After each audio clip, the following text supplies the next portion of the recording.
Budget वही अच्छा माना जाता है जिसे देखकर आम आदमी कह उठे कि वाह, सरकार ने क्या गजब का बजट पेश किया है। यहां आम आदमी का मतलब गरीब, मध्यम वर्ग, युवाओं, नौकरी पेशा लोग और महिलाओं के साथ पेंशन भोगी लोगों से भी है।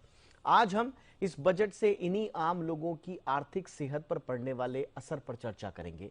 समझेंगे कि जो कुछ बजट में ऐलान हुए हैं, क्या वाकई में एक आम आदमी को कुछ मिला भी है या नहीं, क्या उसे राहत मिली है या उसकी आफत बढ़ी है।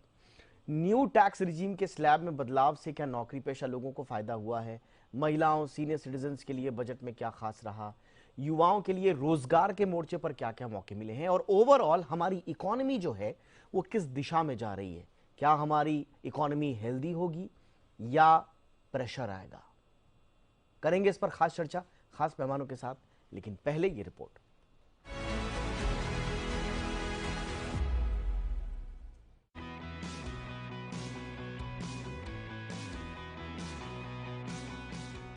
वित्त मंत्री निर्मला सीतारमण ने बजट पेश कर दिया। इस बजट को देश के विकास की दिशा में अहम कड़ी माना जा रहा है।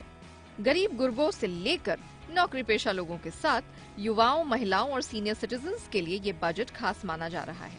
बजट में खासकर नौकरी पेशा लोगों के लिए नई इनकम टैक्स व्यवस्था के तहत टैक्स स्लैब में बदलाव किया गया है। गरीब और कामगार वर्ग के लिए चल रही जन कल्याणकारी योजनाओं पर भी बजट में खास प्रावधान किया गया है। आज हम आपको बताएंगे कि आम आदमी के लिए बजट में क्या कुछ खास रहा।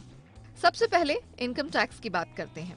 वित्त मंत्री ने इनकम टैक्स की नई व्यवस्था को और फायदेमंद बनाने की कोशिश की है। आयकर की नई व्यवस्था के तहत 5 लाख रुपए की छूट की सीमा को बढ़ाकर 7 लाख रुपए कर दिया गया है। अगर किसी की इनकम 7 लाख रुपए से कम है और वो नए टैक्स रिजीम को अपनाता है तो उसे कोई टैक्स नहीं देना होगा। अब बात करते हैं गरीब गुरबों की। वित्त मंत्री ने गरीबी रेखा से नीचे जीवन यापन करने वाले लोगों को बड़ा तोहफा दिया है। सरकार ने बजट में अंत्योदय योजना के तहत गरीबों के लिए मुफ्त खाद्यान्न की आपूर्ति को 1 साल के लिए बढ़ा दिया है। वहीं बजट में पीएम आवास योजना की आवंटित राशि 66% तक बढ़ा दी गई है। अब देश की आधी आबादी यानी महिलाओं की बात करते हैं। सरकार ने बजट में महिलाओं की सामाजिक और आर्थिक सुरक्षा के मद्देनजर महिला सम्मान बचत योजना नाम से एक योजना का ऐलान किया है। इस योजना में 2 साल के लिए 2 लाख रुपए तक की जमा राशि पर 7.5% के फिक्स रेट ब्याज मिलेगा। इस स्कीम में कोई महिला या बालिका शामिल हो सकती है। इस योजना में आंशिक निकासी की सुविधा भी उपलब्ध होगी। अब बात बुजुर्गों की आर्थिक सुरक्षा की करते हैं। बजट में सीनियर सिटीजन सेविंग स्कीम के तहत 15 लाख रुपए तक की लिमिट को बढ़ाकर 30 लाख रुपए कर दिया गया है। साथ ही मासिक आय खाता स्कीम के तहत मौजूदा 4.5 लाख रुपए की लिमिट को बढ़ाकर 9 लाख रुपए करने की बात कही गई है। बजट में नई टेक्नोलॉजी के साथ युवाओं को जोड़ने की पूरी कोशिश की गई है। बजट में आर्टिफिशियल इंटेलिजेंस को बढ़ावा देने पर जोर दिया गया है।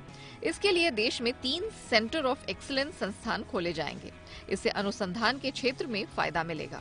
वहीं यूथ को स्किल ट्रेनिंग के लिए पीएम कौशल विकास योजना 4.0 को लॉन्च किया जाएगा। इसमें 3 लाख युवाओं को एआई, रोबोटिक्स, कोडिंग जैसी एडवांस्ड तकनीकी की ट्रेनिंग दी जाएगी। वहीं 47 लाख युवाओं के लिए pan India national apprenticeship scheme के तहत सरकार 3 साल तक स्टाइपेंड देगी। ऐसे में कहा जा सकता है कि वित्त मंत्री ने अपने बजट के पिटारे से आम आदमी की उम्मीदों और सपनों को पूरा करने में कोई कोर कसर नहीं छोड़ी है। ब्यूरो रिपोर्ट, जी मीडिया।